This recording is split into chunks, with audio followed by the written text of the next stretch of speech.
Leadership evaluation, Father Reki, is a very complex issue because it forces us to take into account several realities. So let's take the case of Ian Smith. Most people suggest that it is Smith that built the roads and the dams and the trains. Smith was in power for 15 years, between 1965 and one would argue 1979 or 1978. If you were to realistically assess how many dams, how many roads were actually built in that period as a result of plans formulated by Ian Smith, you might end up with a result that actually depresses you and quite predictably contradicts the analysis you've given. Because of characters like Ian Smith and Robert Mugabe, very colorful, very loud, you often miss the point of what Sir Garfield Todd, Higgins, and others before Smith did. Much of the planning of what Rhodesia, at least up to 1975, implemented, predated Ian Smith. And do not forget that much of the planning actually between 1906 and 1953, the Federation movement, was actually led by a company, the British South Africa company, led by Cecil John Rhodes.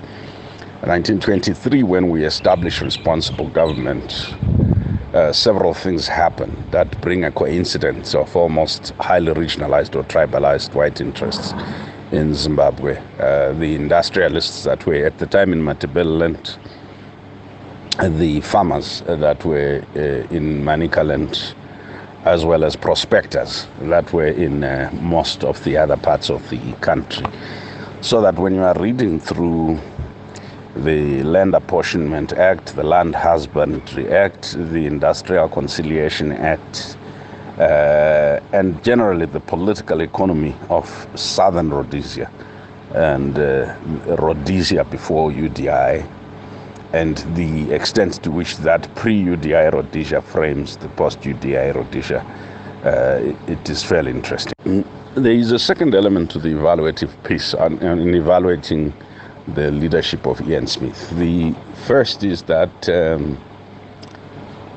the statutory bodies, so whether it's Grain Marketing Board, Minerals Marketing Board, Dairy Marketing Board, Cotton Marketing Board, were not set up by Ian Smith. These statutory bodies predate, for the most part, Ian Smith. And the level of organization of industrial interest in Rhodesia, as well as finance capital and capital generally, had very little to do with Ian Smith. Ian Smith ran a largely war economy, and part of the agitation by the Rhodesian industrialists for some form of change and accommodation is by the time you go to 1978, the war had become very expensive, and Smith had become perhaps very costly to the business interests of Rhodesia. There is another element in thinking about the Rhodesian state.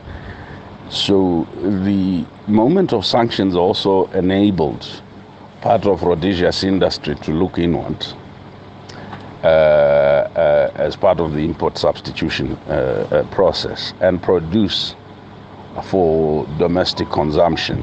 So part of the thing that Smith is credited for, it really is not the outcome of political genius. It was more the innovation of the industrialists in Rhodesia who looked inwards in order to deal with a situation they'd been found themselves thrust in.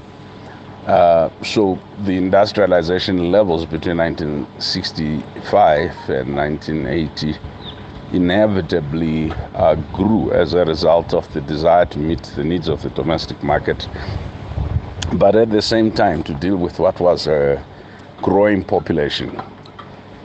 And the standards of the only customers who could openly buy from the Rhodesian state, which was the South Africans. Of course, there was a lot of sanctions busting, but I think that's not the essence of your post. The essence of your post is, in terms of infrastructural outlay, how much of this is attributable to Ian Smith. I would encourage you to look at the actual dates on the master plans for roads, for other infrastructure. What you will realize is that most of this predates Smith. If you also look at the master plans for the construction of our most reliable power supply, Kariba, and also hospitals like Pararenyatwa and etc., you will realize that most of these predate Ian Smith. If I am correct, and you accept these arguments, or rather if you are able to verify these arguments for yourself, it would then allow us to have a more honest conversation on the contribution of Ian Smith to the Zimbabwean economy, but also the contribution of Ian Smith to social welfare and well-being overall of Zimbabweans, black and white, and the contribution of Ian Smith to peace and stability, and the contribution of Ian Smith to the state building project and the culture of repression, whether it is police brutality, military brutality, and other forms of inhuman and degrading treatment that we often complain about, especially when we are analyzing the performance of Robert Mugabe and others. Never mind that Ian Smith actually killed as many people as we allege Mugabe killed, but he did so in a most egregious, heartless, and repentantless way. Once people were described as terrorists, the bombings of Nyadzonya, Chimoyo, JZ Moyo, Kubeka, and other camps, pouring napalm on children. For those who have a direct experience with this, I always find it totally objectionable when people say Ian Smith was the best leader we ever had. He was a murderous, a racist, fascist character, but one who had an astuteness that perhaps our present leaders do not have, around management of both the public relations of what the state was doing, as well as retaining the confidence of the private sector, or at least enabling that private sector to operate in ways that it could generate value. More or less, I think that if you compare growth periods, both in agriculture and other sectors, Smith and Mugabe may actually fare almost similar. If you look at Mugabe's moment of growth and the description by the World Bank and IMF in 1996 that Zimbabwe was a model of what they were trying to do, the regrettable structural adjustment program. Then, of course, there is the issue of evaluating white minority rule in the context of the global geopolitics. So whilst there was censure of Rhodesia through UN sanctions, the majority of the white world, including America, we now know from declassified CIA files, and Britain under Maggie Thatcher, and arguably even under Labour, as well as most of Europe, was that they kept a rhetorical censure of Rhodesia, but paid a blind eye, other than the Nordics, who were quite rigorous, paid a blind eye to sanctions busting as an operational form. And this is very important because when we think about the difference between Rhodesia and Zimbabwe, is that Zimbabwe has never really had full-fledged sanctions. Rhodesia did.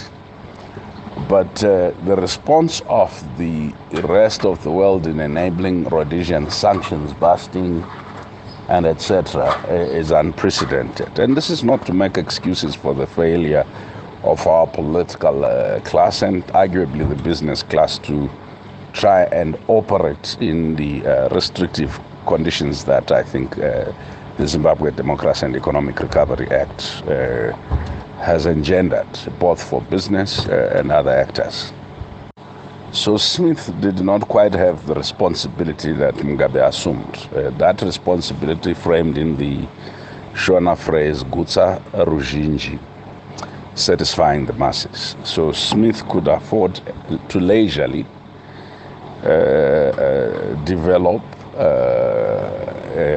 against the background of a black population that did not feel entitled to state public service provisioning. And as such, because of the control of the rural-urban migration, the structuring of the rollout of urban areas across the country was such that it averted a more democratic process that perhaps resulted in a more chaotic urban development in the post-independence moment. So it was a criminal offense. You couldn't just be in Harare, in Blawa, in Tale, in Gweru without this sort of permissions that the state. So in this regard, the Rhodesian state kept its peasant problem and its potential urban unemployment problem within the rural sector, eking a living. Either on the what we then call tribal trust lands, or because these tribal trust lands, or that we now call rural areas, were adjacent to white commercial farms, the farmers themselves would seasonally employ black labor from the communal lands. This labor was not remunerated because there was no notion of minimum wage, which the post-independence moment brought. So sometimes they were paid using grain.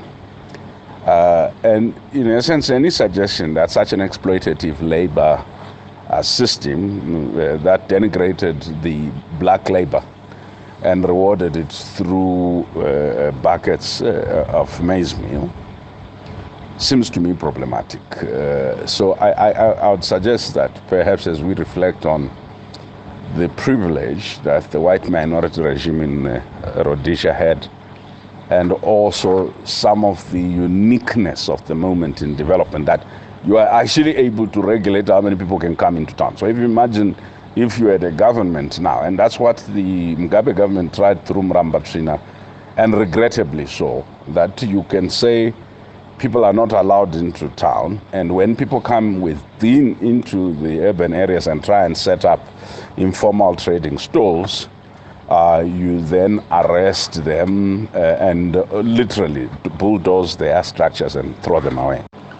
I actually don't even think it's an Ian Smith question. The evaluation of the Rhodesian dollar versus the US dollar was actually more a factor of international monetary policy for the following reasons. I think that if you refer to the Rhodesian Reserve Bank's own statistics, 1978 to 1977 at least to 1980, you'll see that the economy was almost facing deflation. What had happened though internationally is that we still, because we were trading with ourselves, we're not trading with anybody else. The sanctions moment meant that the weighting of our currency was not a benchmark against necessarily. I mean, I don't want to stray into monetary policy. We are monetary policy experts here. But the weighting of that currency was based on this. It's almost literally, if Zimbabwe only traded with itself. It's what we tried with this one-to-one with the US dollar, one bond to one US dollar mantra, right? assumption that the fundamentals are correct, and the Rhodesian fundamentals were far from correct, and that's why the period 1981 to 83 became very difficult, both for Sinkala and before him, the Rhodesian then Minister of Finance, is that to rationalize the economic fundamentals and looking both at monetary policy, exchange rate policy, and fiscal policy, opened up a whole Pandora's box. A country that had kept huge reserves, and the reserves in gold and other minerals were because it really couldn't trade as liberally. And also a country which, though it seemed to provide service, only provided service to a small minority. And a country that seemed to have a low unemployment factor. It was only so because it had limited responsibility towards the greater part of its population. And that's why, as we celebrate that between 1980 and 1987, most of the food that Zimbabwe produced or consumed was produced by peasants. We actually must make a deeper inquiry of what that meant. It essentially meant that although it looked like food self-sufficiency and food sovereignty, it meant that the state, that particular state, unlike the post-90 structural adjustment state, assumed no responsibility over the food security, at least of the greater part of the population, never mind public service delivery. Except, of course, I don't want to oversimplify. There were deep tanks, there were other things that they did to service through agricultural extension services and etc., the rural populace. But by and large, I mean, the Rhodesian state was absent from the servicing the bulk of the population, and its economic fundamentals were weighted on this fiction of a country cocooned from the rest of the world. We may end up with perhaps dramatic simplifications of what the challenge of modern statecraft and modern economies are. So if you think about the Chinese economy, and you use almost any factor you please, the Chinese economy is much better than the US economy. And the Chinese economy is run on the basis of principle, by and large, that are contrary to what the 70s and 80s Chicago School suggested would be the most prudent way of running the economy. In fact, when I was studying in the US, I was in a business school, and most people were projecting that although China, just because of the significantly lower labor and other factors of production costs would outstrip the US, that economy would soon collapse because it was run on the basis that did not comply with I suppose the neoclassical or neoliberal economic approaches. I think that the failure in most African economies has little to do with whether or not people are trained on how to run states or modern economies. I think that it's actually the opposite, pandering to half-cooked, made elsewhere solutions, as happened under the structural adjustment program, and as has happened following some of the rapid deregularization and liberalization of almost everything and privatization.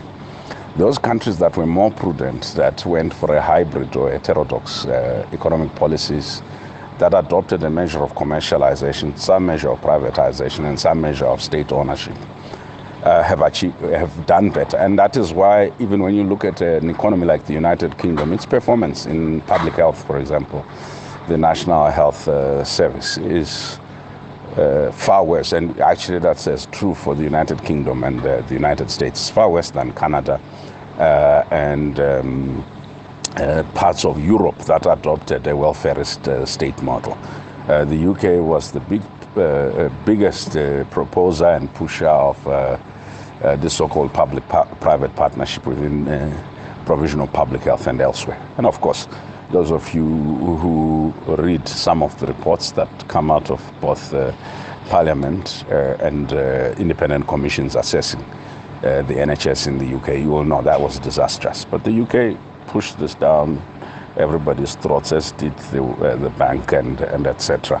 And I think it's this inability to design an economy that responds to the reality of your people, their circumstances, their history, and also to an ambition that you define yourself, as opposed to purely trying to integrate on an unequal basis in a global economy. And I'm actually surprised because when you look at our deification of the so-called Asian tigers and our new fascination with China, it happens without looking at the process.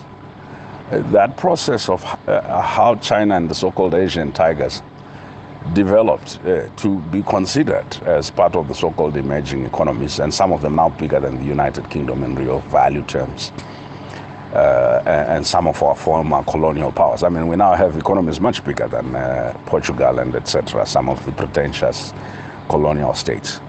It's because they adopted a course somewhat different from mainstream.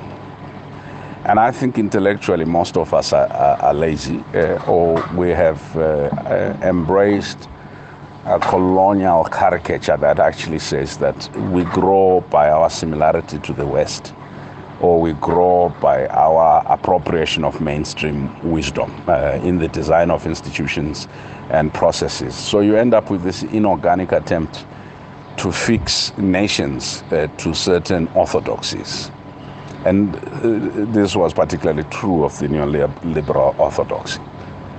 So where we could have much earlier in our development trajectory engaged in quantitative easing, because it was against the so-called prudent economic thinking, we waited. And waited until America had done it, or Britain had done it, post the 2008 to 2010 global financial crisis.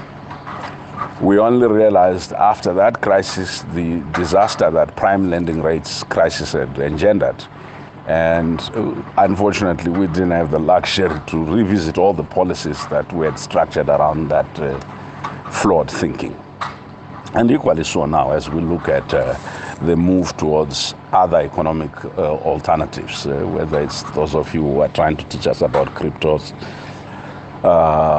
economies, or trying to teach us about something else. I get the distinct impression that those countries that are doing better in both mastering digital economies and digital services are those countries that are actually not following orthodoxy.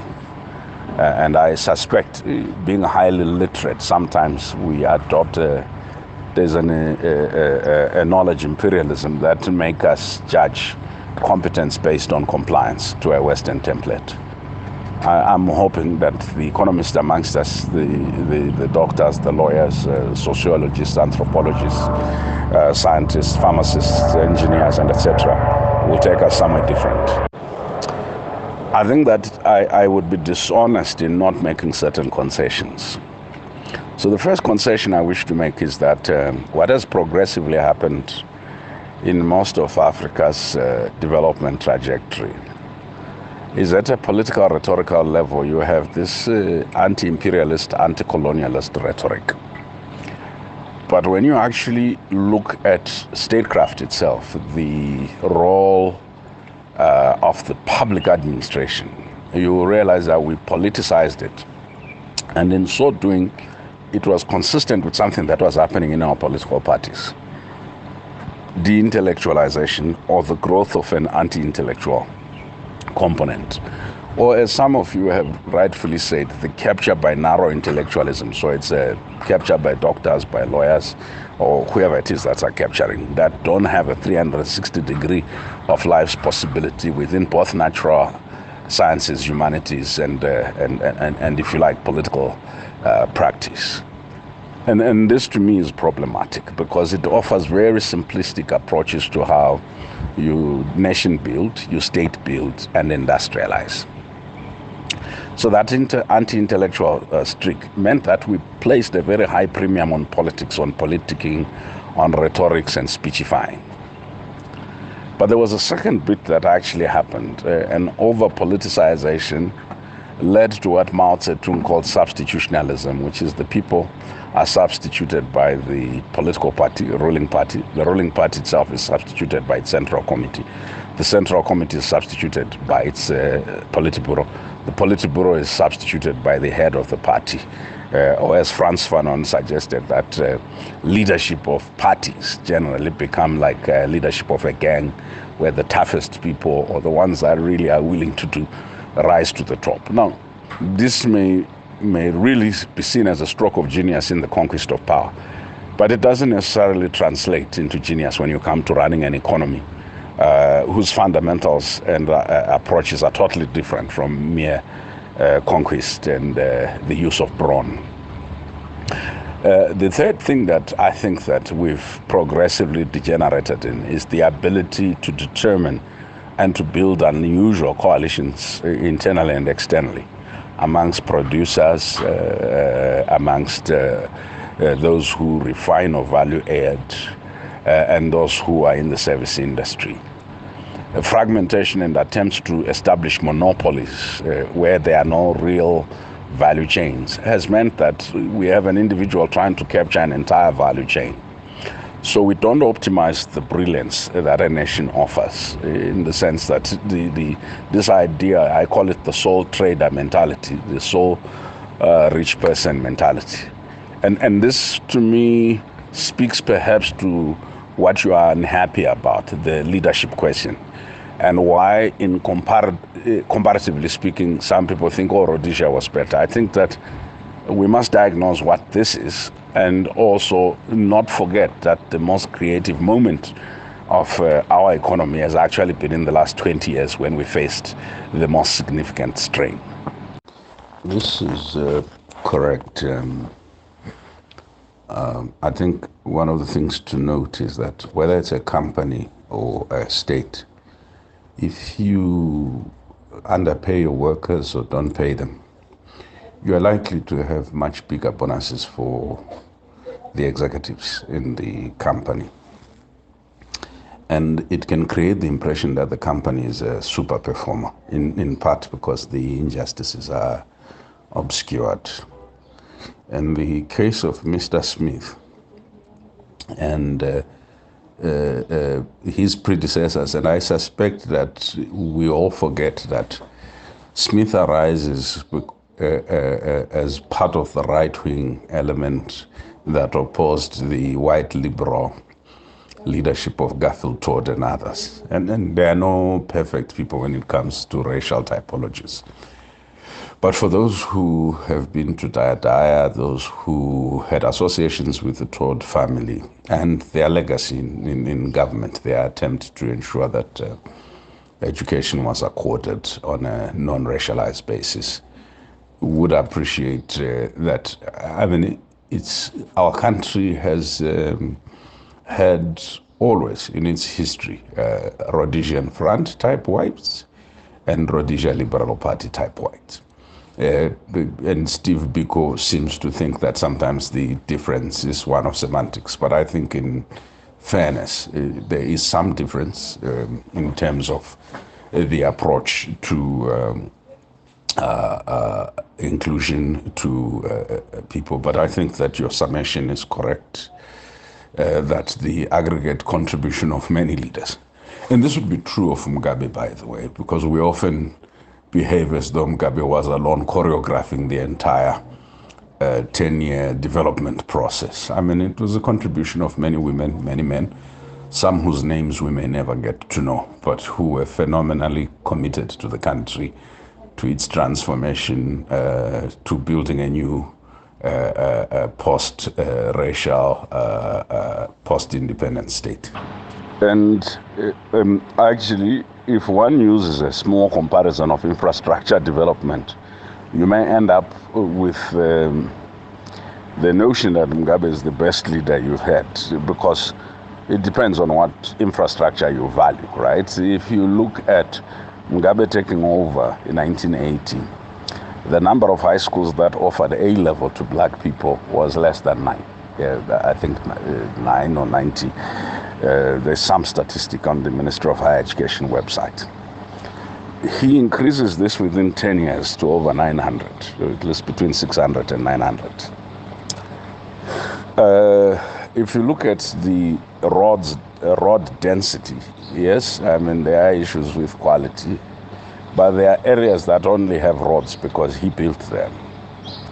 If you look at the expansion of polytechnics, from Anablawa polytechnics, the hotel schools, and etc., these did grow. And I think often even those of us who were and remain critical of ZANU's misadventures, excesses, and etc., I think for us to be honest in our criticism, it's useful to understand that part of the challenges we faced in the latter years were related to that massive expansion of social infrastructure in the first 10 years. From a classical economic perspective, and the economists here will correct me if I'm wrong, three things are assumed. Number one, that agricultural productivity is higher if you increase mechanization and you reduce the labor intensive outlay, because less wages and etc. Mechanization, one assumes that would do more. And this would have been contrary to the spirit of liberation and agrarian reform that we wanted. Number two, people might suggest to you that the best way to develop is to control population growth and etc. But this has been proven fallen by China. But it was the dominant logic in the 70s and 80s around the control of population growth. And then, of course, there's the third question that industrialization requires, or at least the economic performance requires, that you not be disrupted by the sort of end range of labor rights. And that it's inconceivable that a black majoritarian government would have said that workers have no rights to a minimum wage.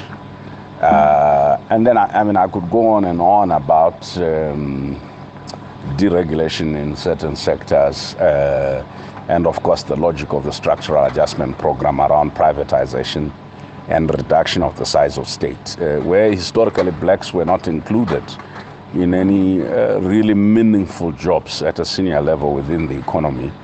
And the state therefore became the first step of onboarding blacks into the elite of labor, never mind the elite of leisure.